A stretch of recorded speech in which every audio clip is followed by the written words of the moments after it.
this is an iHeart podcast. Guaranteed human.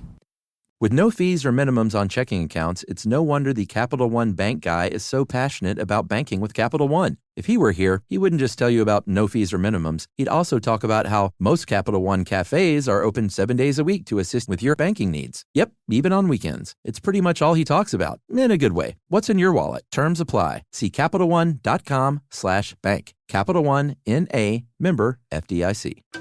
You see it instantly. It's Coldwater Creek, the mark of exceptional workmanship and signature touches inspired by a Mountain West heritage. Distinctive styles created from quality fabrics, silhouettes perfected with just the right drape, feel-good fits offering ease of movement, and thoughtful details to elevate your look. Coldwater Creek's authenticity is embodied in every piece, embracing its confident spirit that carries through to today. Discover Coldwater Creek clothing, designed to fit your life the way you want. For a wardrobe you can count on season after season, visit coldwatercreek.com. Shop the new spring collection at 20% off $75 or more with code IHEART20. Brought to you by the reinvented 2012 Camry. It's ready. Are you?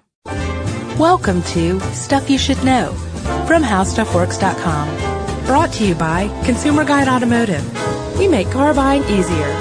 Hi, and welcome to the podcast. I'm Josh Clark, a staff writer here at HowStuffWorks.com. With me is the writer's editor extraordinaire, Mr. Chris Paulette. How's it going, Chris? It's going great, Josh. Thanks for asking. So, Chris, I noticed you shaved your goatee. It's startlingly different. Yeah, I'm not used to the air conditioning on my chin, but I'll get used to it. Well, we're not used to it around the office. We're actually lamenting the loss of it. We're sitting Shiva over Chris's goatee. We've got the mirrors covered, but we have to soldier on, don't we, Chris? Oy. Yeah. So I'm thinking we could soldier on by talking about whether or not there's going to be a new kind of taxi cab in the future. What do you know about this?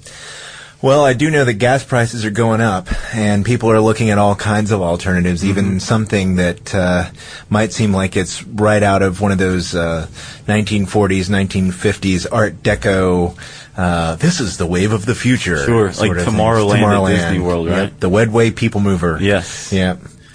So what we're talking about is personal rapid transit, or PRT, and it's actually not a new idea. It does find its roots in the 50s. An American urban designer started toying with the idea. What it does is it takes the best of both worlds of subways and taxis and puts them together. It's personal rapid transit because there's so many cars on this rail line that you don't have to share with anybody. So people who are unsettled by the homeless or are xenophobic to a clinical degree can rest easy on this ride.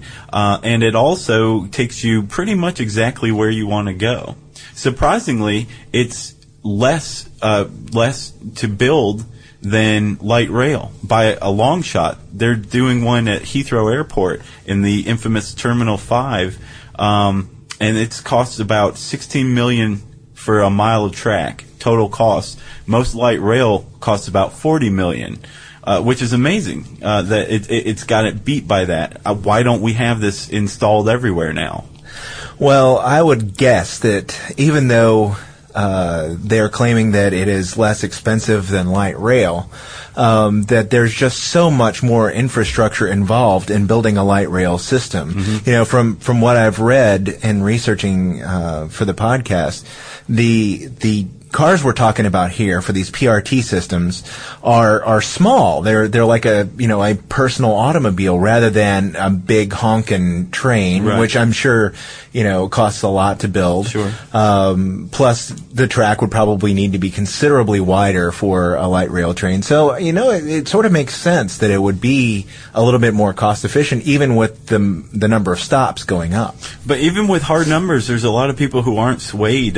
Personal rapid transit systems have found vocal opponents everywhere that they've been proposed. You watch The Simpsons, right? Oh, yeah. Okay, you seen the monorail episode? It's one of my favorites. Yeah. It is a great episode. It has it all. It has Leonard Nimoy, opossums. It's a spoof of The Music Man.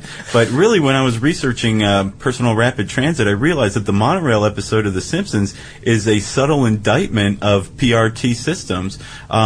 And while in the episode, Homer Simpson is the conductor of the monorail, what better metaphor for a failing computer system than Homer himself, right?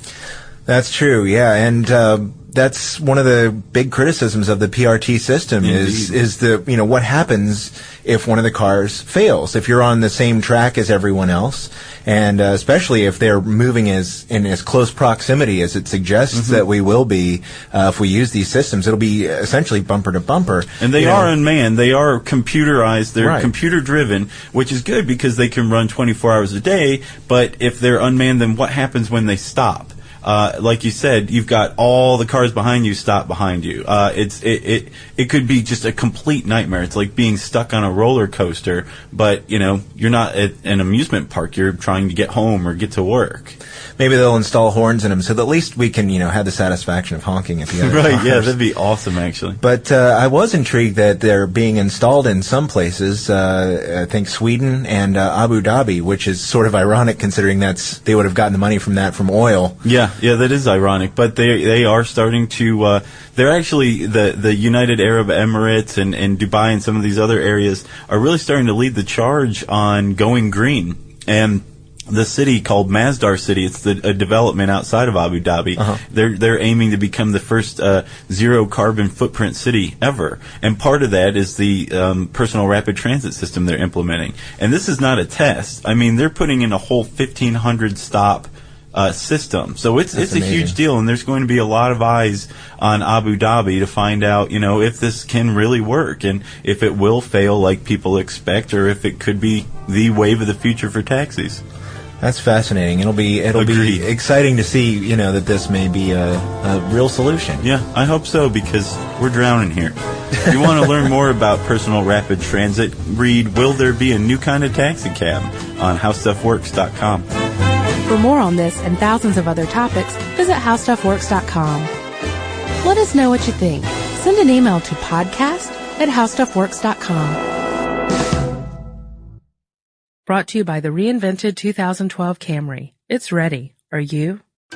You see it instantly. It's Coldwater Creek, the mark of exceptional workmanship and signature touches inspired by a Mountain West heritage. Distinctive styles created from quality fabrics, silhouettes perfected with just the right drape, feel-good fits offering ease of movement, and thoughtful details to elevate your look. Coldwater Creek's authenticity is embodied in every piece, embracing its confident spirit that carries through to today. Discover Coldwater Creek clothing, designed to fit your life the way you want. For a wardrobe you can count on season after season, visit coldwatercreek.com. Shop the new spring collection at 20% off $75 or more with code IHEART20. If you're an HVAC technician and a call comes in, Grainger knows that you need a partner that helps you find the right product, fast and hassle-free. And you know that when the first problem of the day is a clanking blower motor, there's no need to break a sweat. With Grainger's easy-to-use website and product details, you're confident you'll soon have everything humming right along. Call 1-800-GRAINGER, click Grainger.com, or just stop by. Grainger, for the ones who get it done. This is an iHeart podcast. Guaranteed human.